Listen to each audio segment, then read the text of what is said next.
Halo semuanya, thank you hari ini udah datang untuk nonton Sengkolo. Iya, tadi kalau dari bilang Paudi, memang waktu itu hasil obrolannya itu ada beberapa kejadian nyata di beberapa negara yang aku baca itu kan kalau ada certain cult gitu deh, orang-orang yang mengikuti ajaran-ajaran yang aneh dan mereka ngerasa kalau mereka itu memberikan nyawanya mereka buat setan atau buat iblis atau apapun itu, mereka tuh bisa dapat hidup yang kekal gitu deh. Makanya kan tadi di sini kan kita ada masukin beberapa dialog bahwa yang ngasih anaknya itu aja ya mereka sendiri, orang tuanya sendiri, karena mereka percaya di afterlife itu mereka mendapatkan kehidupan yang lebih indah lah ibaratnya, itu janji yang dikasih sama iblis. Dan ternyata di Indonesia sendiri kan ada beberapa ya kejadian yang kita sering baca udah ditemukan meninggal. Ternyata di luar negeri pun itu aku baca banyak banget gitu, kayak mass suicide. Itu sih awalnya yang bikin aku pengen bikin cerita ini gitu. Sebenarnya apa sih, kenapa sih, apa yang terjadi sama mereka, kenapa mereka bisa meninggal massal gitu. Itu sih awalnya. Pak Hani ini seorang sutradara yang sudah sangat banyak menghasilkan karya-karya yang bagus, dan ya memang selain drama, horor pun Pak Hani sudah ada beberapa produk. Makanya kita yakin Pak Hani ini akan mampu menampilkan cerita Sengkolo ini ke dalam gambar dan akan bagus hasilnya. Dan ternyata Pak Hani tidak mengecewakan kita semua. Dan film ini juga kenapa kita tayang tanggal 20 Juni besok ya? 20 Juni, yaitu menyambut Malam Satu Suro yang akan jatuh pada tanggal 6 Juli. Oh, cerita ini pertama memang menarik gitu ya, apalagi dikaitkan dengan Satu Suro.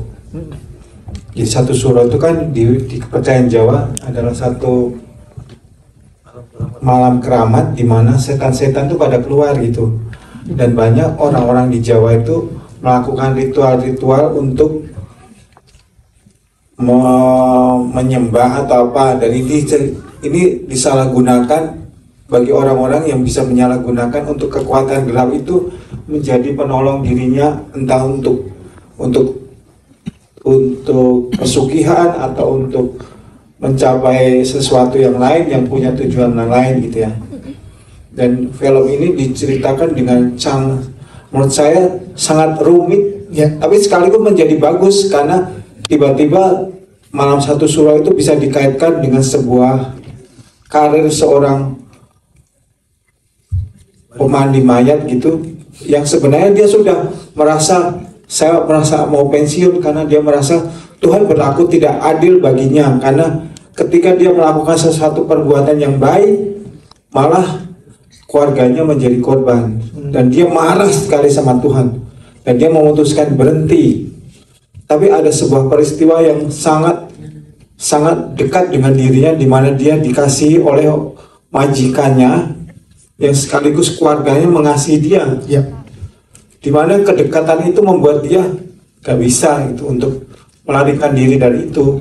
Awalnya saya kenapa bisa ikuti proyek ini ya karena saya dapat tawaran dari MVP, dan alhamdulillah gitu saya dapat skrip yang menurut saya sangat keren, sangat keren gitu. Dan saya belum pernah ngerasain sebelumnya di genre horor itu seperti apa. Dan alhamdulillahnya saya dapat kesempatan di sini. Terima kasih untuk MVP, terima kasih Pak Odi, terima kasih Pak Kasumi dikasih kesempatan di sini, kasih kesempatan buat saya main di sini. Terima kasih Mbak Oke. Itu saya baca skripnya, pembukaannya ada memandikan jenazah, dikasih tahu urutan-urutannya dengan sangat hikmat, dengan sangat detail.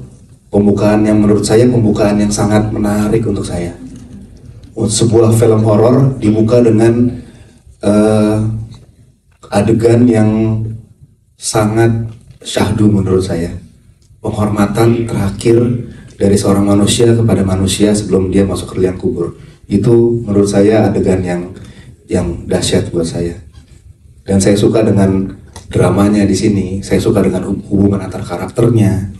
saya suka dengan bagaimana horor ini dibangun secara perlahan gitu. Saya udah mulai bisa ngebayangin gitu ceritanya seperti apa gitu. Walaupun bentuk akhirnya seperti apa saya nggak tahu, karena ini semua tergantung dari treatment dan imajinasi Mas Hani. Kebetulan saya dari dulu pengen banget main sama Mas Doni. Yes. Benar-benar. Dan akhirnya alhamdulillah dapat kesempatan buat main bareng Mas Doni. Terus kayak rata-rata interaksi juga sama Mas Doni, jadi kayak saya happy sih. Ngebuild chemistry gimana ya? Karena kan Ngobrol. saya kan mengidolai kalau pas di set langsung aduh jadi grogi atau gimana? Enggak lah, saya justru malah seneng. Saya orangnya kalau saya pengen buat chemistry itu kayak banyak ngobrol sama beliau gitu kayak. Jadi kayak nggak ada sih kayak gugup atau apa, malah seneng kayak ngobrol, Mas nih bagusnya gimana ya, nanya gitu. Saat saya pertama kali mendapatkan skrip ini dan peran saya menjadi hantu ibu dan anak, menurut aku tuh kayak itu menantang banget sih. Aku pernah sebelumnya main film jadi hantu, tapi ibu dan anak tuh kayak seru banget. Terus dan energinya kan harus bareng. Dan pas nge-build chemistry sama si Anantya itu tuh kayak seru banget, tapi akhirnya yang menarik jadinya gitu. Saya Nisha Roza, tadi berperan juga sebagai Nanda. Sebenarnya untuk nge-build karakter Nanda tuh susah banget loh, Pak. Boleh diceritakan kenapa susahnya? Karena 180 derajat itu karakternya berbeda, sangat berbeda. Jadi cara ngomongnya, irit senyum, mukanya cemberut terus, gak ada tuh dia senyum-senyum. Terus juga cara jalannya itu juga berubah. Satu hal yang sebenarnya nggak berubah dari Nesha adalah apa Pak Ani? Larinya kan? Oh, larinya. Melarang saya untuk trying to be funny. Tapi tetap funny. Jadi saya berusaha untuk tidak trying hard to be funny ya. Cuman ya hasilnya tetap kayak begitu, dan memang Pak Hani juga mintanya komedinya tuh ya berdasarkan situasinya aja, bukan ke verbal. Bukan dibuat-buat juga ya. Bukan dibuat-buat gitu. Jadi hasilnya seperti itu. Dan kayaknya bagusan kayak begitu. Yes.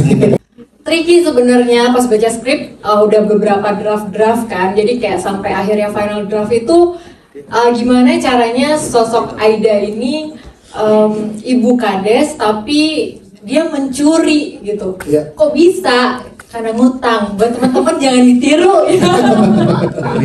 Sebenarnya ada penjelasannya kenapa dia harus melakukan itu gitu. Tapi karena kepentingan untuk filmnya, dan sebenarnya trikinya adalah gimana caranya supaya menjadikan karakter Aida itu tidak hitam sekali gitu.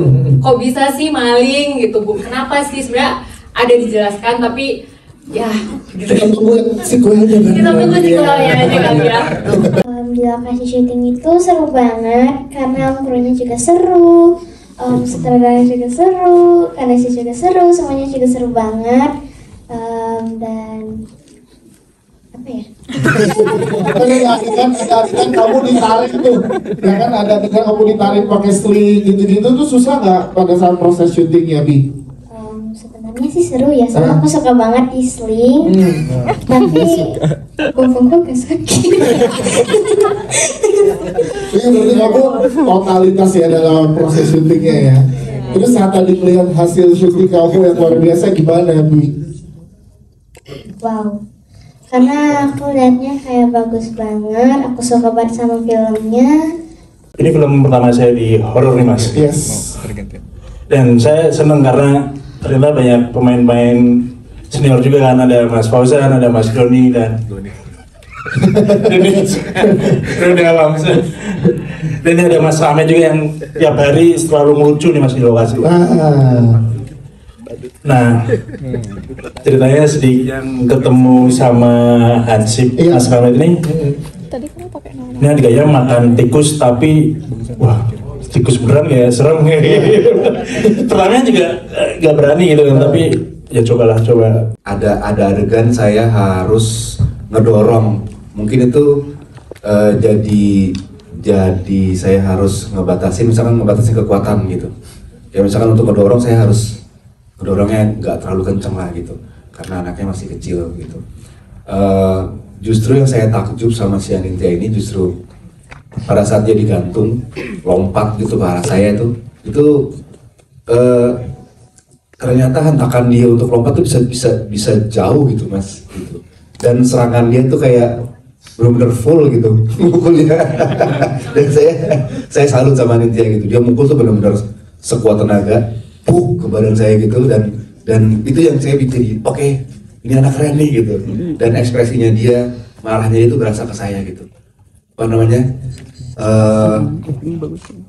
Yang saya takjub itu selain kekuatannya, emosinya, marahnya dia bisa bikin suaranya tuh suara kayak T-Rex ya, bukan, kayak raptor, kayak suara raptor gitu, pakai suaranya dia sendiri.